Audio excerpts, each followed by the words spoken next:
Okay, any RV tour has to start at the beginning. And here we have the front entrance steps that have been renovated to provide a spot to put shoes and hats or flashlights or any of the other things that you might bring along when you're camping or RVing. It used to be a spot, like I'll show you in this picture, where the house batteries used to reside, and we removed that and placed it somewhere else, and we'll talk about that a little later. So here we go. So the first thing that you see when you walk into our RV is this beautiful L-shaped couch. And this RV originally had a dinette. And bringing the RV into the 20th century, as you could say, because the RV is 22 years old, we wanted to upgrade and have a couch as opposed to a dinette. And we had the cushions professionally made. All the rest of the work was done by myself. All the demolition of removing the old and installing all the new cabinetry for the new. So, and in doing that, we also added, as you can see up on the top, the LED lights to give a great bit of lighting when you're sitting up on that lovely couch to read a book or do anything else that you want. So let's continue on.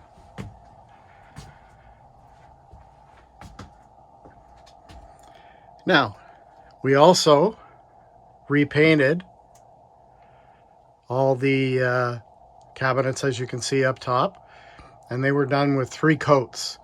One coat was a special product to make the future coats adhere, and it was a plastic and laminate primer.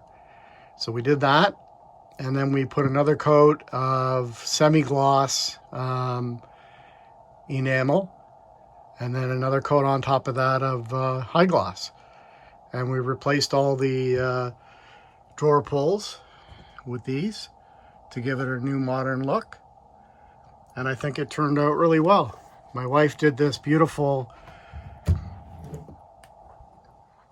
Mac tack in the back of all the cabinets.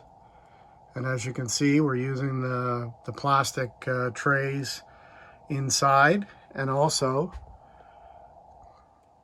we have this carpet tack, which you put under your carpets to keep stuff from rolling around, but it also keeps stuff from moving around in your cupboards in an RV, and also protects the painted surfaces. Now, up on the front of the RV, we replaced the drapes, but other than that, we painted, and the original mattress was in good shape, so we've kept that. And on this side of the RV,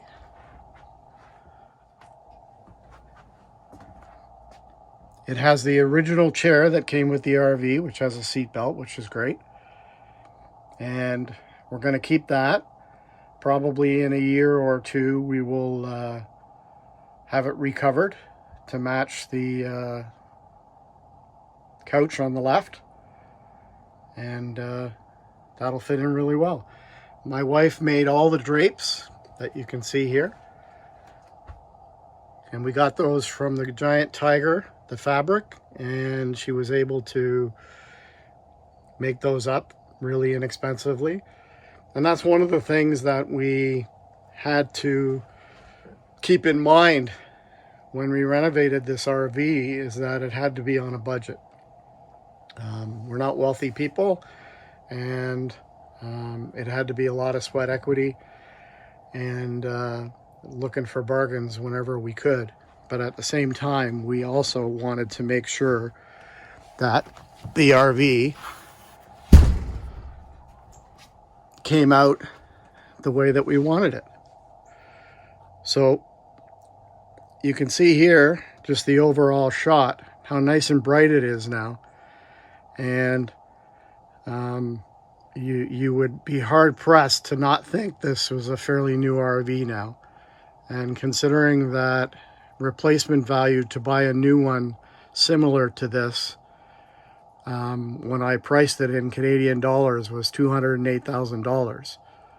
And I'll go over later on in the video and explain what we ended up spending to do this. Now you can also see that the floor has been replaced. It's just a laminate floor, and I actually glued it down with silicone that is flexible, because sometimes you get lucky with a laminate floor in an RV and sometimes you don't, and I didn't want the seams coming apart. So I went with that route, and it looks really, really nice. Came out really great. Now the next thing that you can see is the kitchen area that was renovated.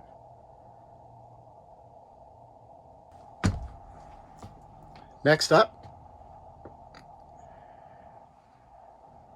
is we replaced the RV gas and electric refrigerator with a Magic Chef apartment size refrigerator. And I had to actually remodel the cupboards up top because it was about 5 inches higher than the original. And now we use these child locks here to actually keep it closed. And it's funny, a channel that I follow called AZ Expert, he just did a video on replacing a residential fridge, and he was commenting on these this way to keep your fridge closed. And I thought that was quite humorous, because that's the way I did it, and it works out well for us. And when it's not locked, you just basically, they just sit like that, and they're out of the way, and they don't make any noise or anything like that. Now, we also replaced the microwave with a new microwave, and I ended up just painting the old grates off the old microwave to match. And if you notice, there's one other thing missing here, and that's a stove. We removed the stove, and we rebuilt all these cupboards. And we put in stuff like this for spices, and a little garbage pail spot down there. And we decided to go with a induction cooktop. And the great thing about this induction cooktop is that when we went on our first trip there a month or so ago, we were actually able to take that outside and cook as well. And what I did is I replaced the old ugly hood vent with this custom hood vent that works really well. Now, the other thing that you notice is the countertops. I built these from raw wood. It was a 3-day process of cutting all the boards, gluing them, sanding them, putting a finish coat on them, etc. And we are very, very happy with the outcome. The backsplash is the stick-on, I guess they call it, I think they call it Mac Tack, but I'm not 100% sure. And I think that looks really, really nice too. Turned out really good. We added features like this countertop electric plug apparatus. You just pops down like that. When it's not in use, pulls up back like that. So that worked out really well. Originally, the RV didn't have, as you can see, that wood backsplash that's part of the countertop. Originally, the RV didn't have anything across there. And we wanted to add something because with appliances and so on being there, we didn't want stuff to be falling into the bed from the kitchen. So we added that, and I think it really looks nice and turned out. Now, we really we put a lot of thought into the kitchen sink and the faucet, and you know, we were thinking of putting a bigger one, but we didn't want to. We wanted to have as much counter space as humanly possible, and we just basically took a pasta pot, brought it out here, and made sure that we could get it in there to get water into it and clean it and do whatever we needed to do. And this faucet and sink worked out really well, and we really liked the design of it. Now, moving on into the bedroom area, we upgraded just like we did in the kitchen, and we put in the LED lights, and they're also in the back there, but I don't have them turned on. And one of the obstacles that we ran into was the bed. The bed that came with the RV was about 4 inches thick, and the springs were like protruding through it, and it was history. And I started doing some investigation into finding a new mattress, and I couldn't find one anywhere, not on Amazon, not anywhere. And I heard horror stories of people paying like, you know, $1,500, $2,000 for one of these corner cut-off mattresses.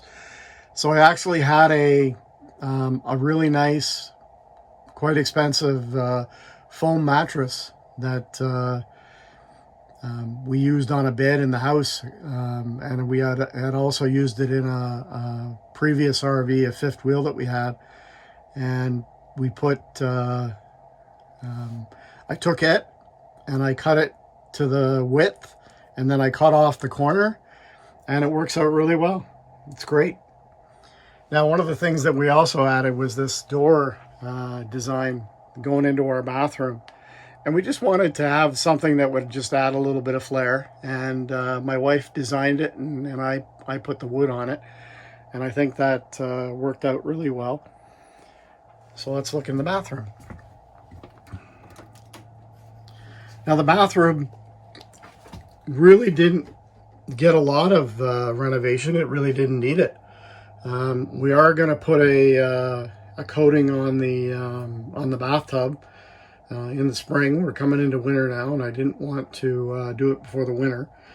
And as you can see, we did the same flooring throughout the RV, and we ended up putting in the same countertop in the bathroom that is in the kitchen, and we put in a vessel sink and a really cool faucet, and we replaced the vanity with a mirrored vanity, or not a vanity, a medicine cabinet. And there we go again, James. I've used the child lock to make sure it stays closed. We added this new chrome telebar and these little hangers here for our house coats. And I think it really looks nice. Moving on. Turn around here. So all in all, you know, the RV turned out really nice and bright. And, you know, I mean, it is a 22-year-old RV, but we wanted it to, the renovation to add some conveniences as far as electrical and plumbing and so on. And I think we achieved that. And at the same time, we also wanted to brighten it up and not only make it look more like a newer RV, but also to be bright and comfortable and cheery. And I think we really achieved that. The original RV, as far as the seats and so on, or this RV only has about 16,000 original miles on it. So being a year 2000, we didn't replace the carpet in the front cockpit area because there's a bunch of wires running under it and I didn't want to get into that. But the chairs and everything are very comfortable and, you know, not worn in any way. And I guess with 15 or 16,000 miles on it, it shouldn't have much wear. So now what I'm going to do is I want to show you some of the work that we did as far as bringing the RV technology-wise, I guess you could say, into the 21st century. Even though it's the year 2000, it didn't have many thrills when it comes to technology, for sure. So let's look at that. So being somebody that somewhat really thrives on design and making things better with what you have, one of the things that I wanted to do was upgrade the electrical system in the RV. And you'll notice we still have the original power panel, which is running all the 120 volt in the RV. But we also wanted to go into the new century, I guess you could say. And what we did with that is we bought a Bluetti AC 200 Max solar generator. Now the RV does have an original Onan 4000 microquiet generator, and when I bought the RV it had 15 hours on it, original hours, and I had to run some cleaner through it and such and change some filters and what have you, but it runs like a charm now. No issues whatsoever. So when I did this couch, I wanted to make sure that I used every bit of space. So as you can see, I've created these pockets. Underneath this area is the fresh water tank, and I wanted to create an area to store some of the stuff that we use and might use for safety and maintenance and such with the RV. And you can see I've got my my NOCO Boost HD, which is a battery booster. And then in this pocket here, I've got the Bluetti accessories. And then in this one here, I've just got some odds and sods, some connectors and a little bit of caulking and so on. And then in the middle, we've got the Bluetti, and it has a Life Pro 4 lithium phosphate battery, and it'll power everything in this RV for days. We will be installing solar panels on the RV in the spring. I didn't want to do it now to save on some costs. And what I did over here is in the back there, that is a diesel heater. So we installed that, took out the propane heater, which was in this area here. And I utilized all the existing ductwork by using the box from the propane heater and then MacGyvering up some other components. So we got good even heat flow, just like we did originally. And the other thing that you see here is I put in a new DC distribution panel, because the Bluetti has a connection on it for a 30 amp 12 volt output, and that's what I used the DC panel for. So we've also here we've got the Bluetti main charging brick, and then here we've got the Bluetti DC enhancer, which runs off the small house battery that I installed back here, and that runs the lights and all that sort of thing. And because I didn't want to upgrade the in the main old power panel, I didn't want to upgrade the charger in it because even the upgraded ones aren't that efficient. I purchased a small NOCO 2 amp battery maintainer, and that is hooked up to that battery there, and it provides constant charging and maintaining of that battery. So that worked out really well. So all in all, I think we achieved what we wanted to do with this couch. We created an area to install all these different updated components, like the solar generator and the power systems and all that, and the heating system upgrade, without having to use up any other space on the RV. Previous fifth wheel that I owned, we had to use up the one and only storage bay on the outside to put a whole slew of golf cart batteries in it to provide the power that we needed to run the RV. And with the Bluetti, a couple of things. I can plug it right in. I can plug the RV right into it.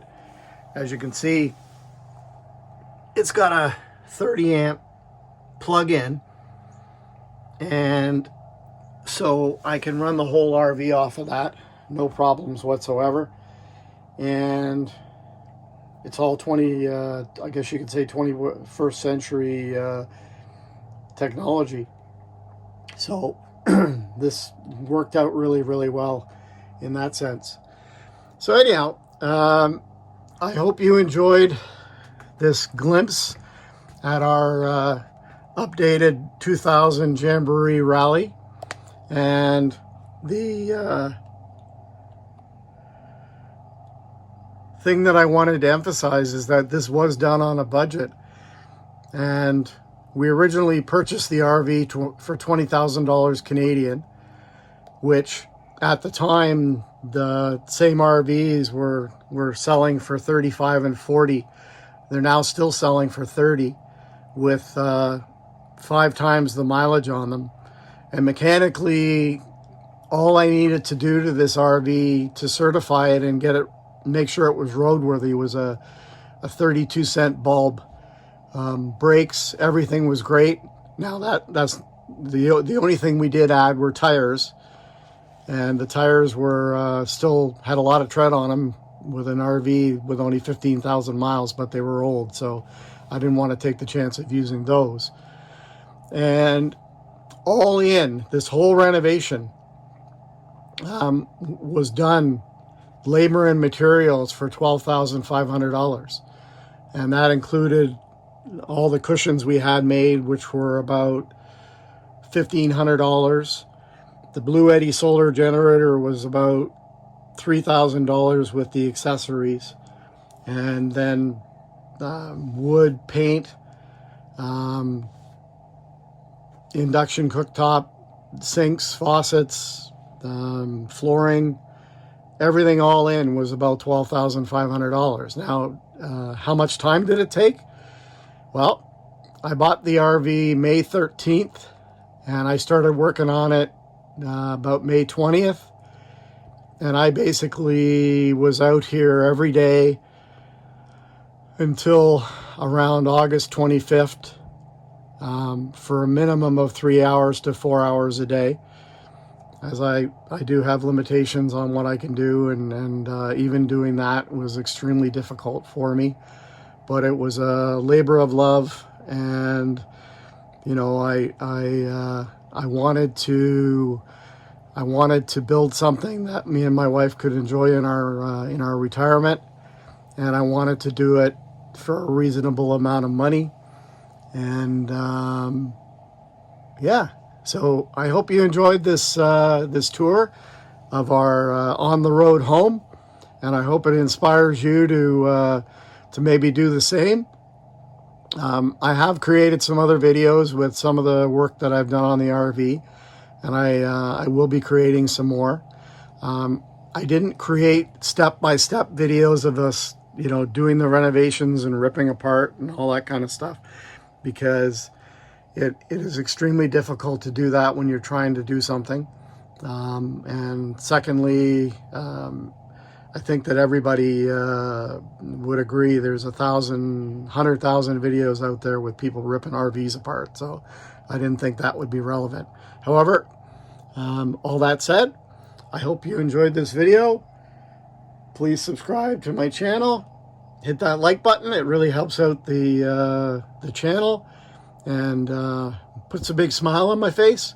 So thank you very much. Have a wonderful day, and as Josh the RV nerd would say, happy camping.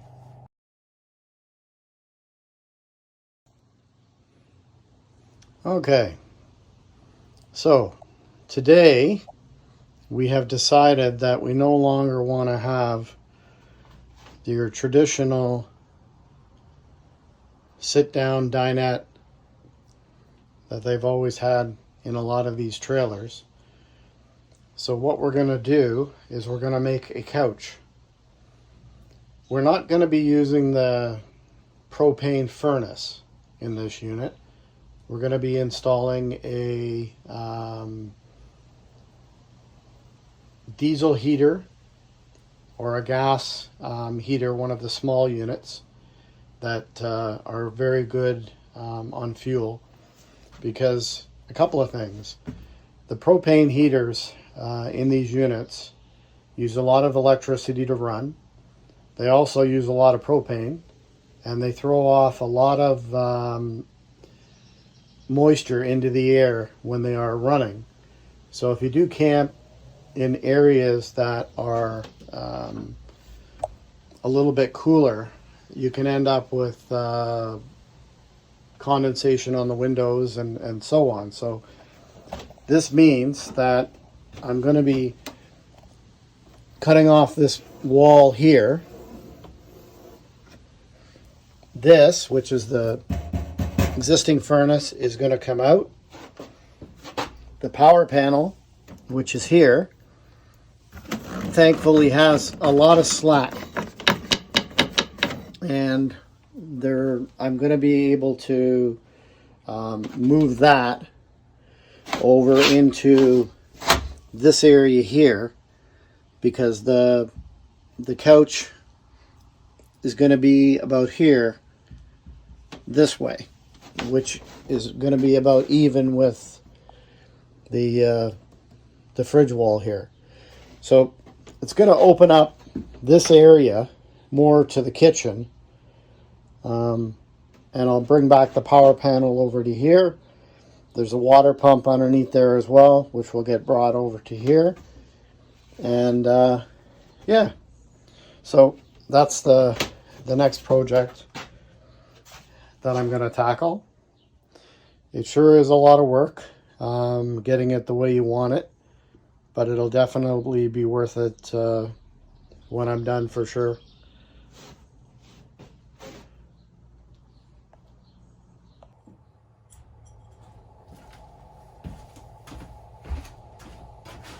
Okay, so I'm going to start off with removing the banquette on this side, and the water tank is underneath that, and that's fine. It can stay there for sure. Pretty easily done.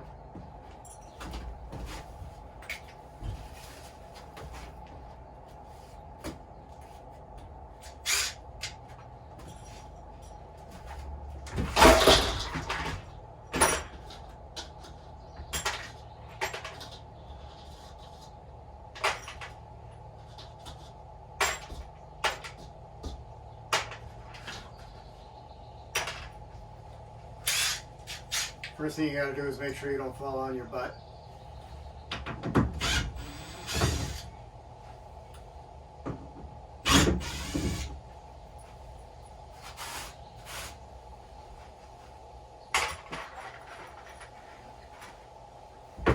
I keep every screw that I take out, because I've actually found a few times already that I've reused some of the screws in different areas.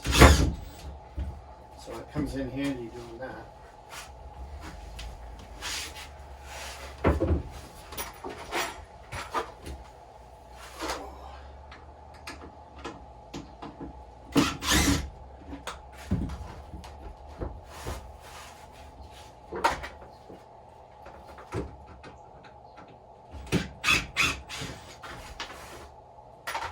what I find interesting about the way they build these RVs, I mean, it's built so shabbily. I guess, you know, because they want to hold down the weight, but at the same time,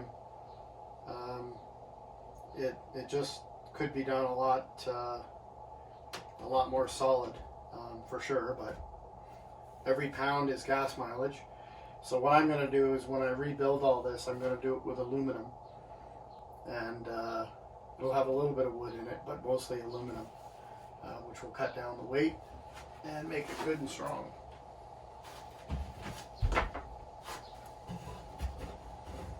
But you can just basically, I mean, it doesn't take much at all. And a good tool to use is the oscillating saw, because you can basically just cut where the straps are.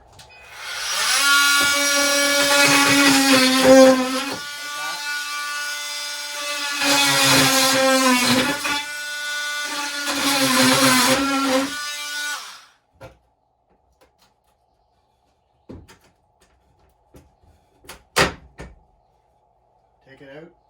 You want to keep a lot of this stuff too for backing when you're rebuilding other areas.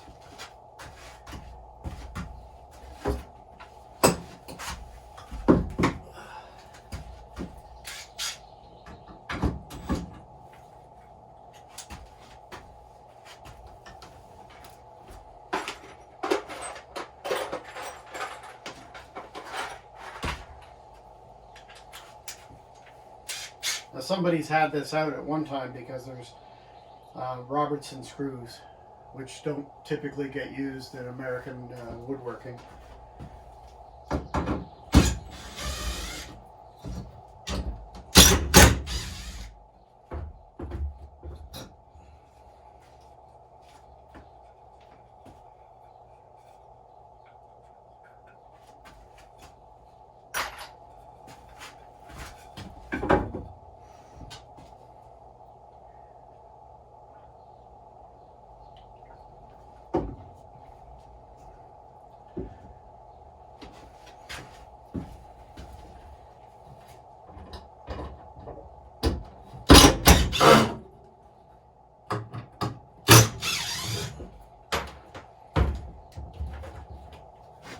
I'm actually wondering if maybe at one time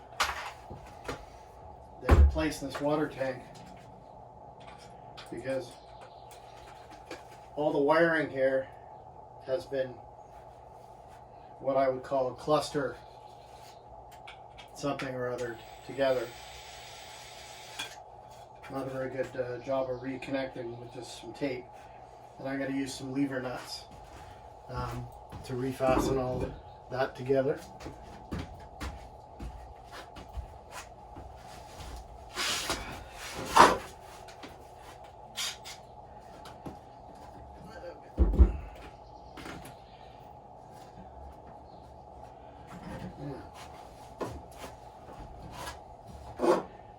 Not quite sure what's under here.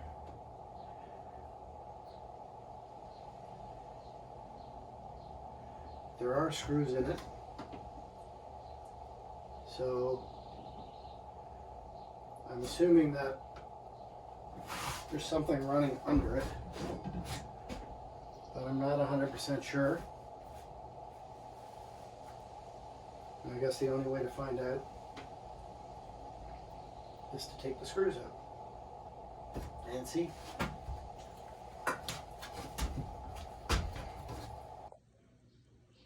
Okay, this section here is where the stove came out and the oven.